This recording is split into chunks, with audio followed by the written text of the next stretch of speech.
Hello peeps from near and far, hope you had a nice weekend. Thank you to everyone who had liked and subscribed so far, and please feel free to share the channel with someone that may have a relocation in the horizon, or they're just probably going through a similar family change experience. This week's topics is centered around the housework stream, which is probably one of the most complex ones. Here we will include the removal of all items that we are not taking abroad, the packing and removal of the items we are, and finally the successful sale of the house. So we will have a few chapters. The sale of the house has the least tasks right now, as we have entered the offer accepted period and we are waiting for surveys to begin. So my main job is to influence and keep on track, of course when I can, all the parties such as advocates, agents, banks, etc. to all have the same target date for completion. We are aiming for the 13th of March, which is a Friday, and have the 16th of March, which is a Monday, as the contingency.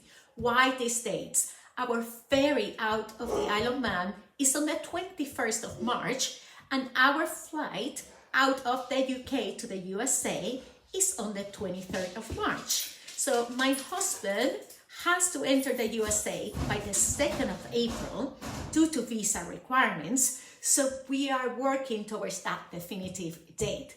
So that leaves just a few contingency dates in between the 23rd of March and the 1st of April for unexpected airline malarkey or naughty weather. The whole spouse visa thing is a topic on its own. I'm not going to enter into details here, but please watch this space. So, starting with the items that we are not taking, which is everything except clothing, personal memorabilia, pictures, some Lego collections, and my beautiful kitchen clock. I did say that I was taking my beautiful kitchen table, but my husband said, sorry, it's too big. And truly is a little bit big. So I set up for the clock, which is a nice piece too, and the promise that I will get some nice wood table options when we move. I'm going to mention a few companies and websites, but remember that I am speaking from my own experience, so this is not paid advertisement in any way. So to empty the house, I am listing almost daily on Marketplace. So far I have sold football boots, Bowflex machine, table, pictures, kitchen stuff, some clothing, and more to come. And the items that don't shift will be donated. This is an example. I have listed this right now, lower the price for 5 to 15 quid. Gorgeous quad skates used 3 times. No one wants them. So if you're interested, send me a note. They're yours. I just want them to go and have some fun with someone. And then my friends know that I'm selling stuff, so hopefully I get a few requests, and if they move fast, they're free, or they pay a special price of equivalent to a bottle of wine, because wine can be currency. And the items I'm giving away, special items such as martial arts equipment, electrical kits, keyboards, etc. I am using an app called Olio, which is a free local sharing app that connects neighbors to give away, get, sell, borrow, lend unwanted items, and you can find anything: food, clothing, books, toys, furniture, or list your items for pickup. It is available globally, so I will continue to use it in the USA and share with my mom and my sister. It's very easy to list and arrange pickups, and I think it is a personal way to get items in the hands of people who have a use for things right away, instead of an item sitting on a storage waiting to get sorted. Also, I gave a big box of crafting items to the Hospice Wellbeing Center by the local hospital for their craft sections, and items that I have a lot of volume on, such as toys and clothing, I've been splitting mostly between 2 local charities: Crossroads, which provides support for unpaid carers, and Hospice, which provides support to local patients, children to adults during the last days of their lives. And these 2 companies also have opportunity to schedule pickups for large items, so it will be convenient so when we are ready to get rid of the settee in the lounge, for example. At the same time, we're packing what we are taking. most clothing is being vacuum packed, which is an awesome idea. Great advantage because you can feel a lot of items in one box, and also things are protected. And then small items, we're already trying to put boxes together. I just need bubble wrap for final touches, like pictures and things like that, Christmas decorations that we're taking.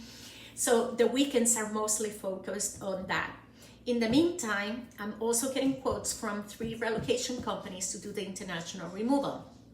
So that includes pickup at the house, inspecting the boxes so they can complete the manifest for costumes, because all the items inside the boxes have to be confirmed by the shipping provider. They will also pack for me any large items such as the kitchen clock, a big mirror in the lounge that I'm taking, and any other large pictures that cannot be boxed in the regular standard boxes. Then they'll put it on a groupage consignment, which means it occupies a cubic area on a container that is shared with other items, other owners. It goes to the UK from the Isle of Man. It will get emptied, of course, and then it's going to be reloaded on a container that is going to go from the UK to the USA. As it is a groupage consignment, it will wait until the container is full before it leaves the port. With luck, you're the first one in and last one in and first one out, because you wait less for your items. But if you're the first one in, you have to wait a few weeks while that container gets loaded. And all these items coming by sea can take about 12 weeks to arrive to us. By using a professional company to arrange the groupage consignment, you're getting the support for completing all these customs forms, which I really do not recommend anyone trying to tackle on their own. The relocation companies also offer through a broker a liability protection, as it cannot be called insurance anymore, for the value we decide on the items we want to itemize under the cover. I have to say that from the 3 companies that I have been getting quotes from, I was actually impressed with the 2 companies that came to my house. They spoke with me, look at the boxes I'm using to pack, answer all my questions. And so kudos to Michael and Rob, because they were very knowledgeable and professional. So far, the quotes are ranging from £3,000 to £4,600, and depending on the volume occupied by the boxes. So it's not the amount of boxes, but the volume. Well, peeps, and that's enough for this week. I'll definitely keep you informed about the company that I decide for, and maybe have a chat with them about how they will provide the services. In the meantime, I think next week we'll talk about Winston and the puppy travel and all the things that are puppy related, and how I'm training him for the crate, and put a lot of picture and a lot of videos of puppy all over the place.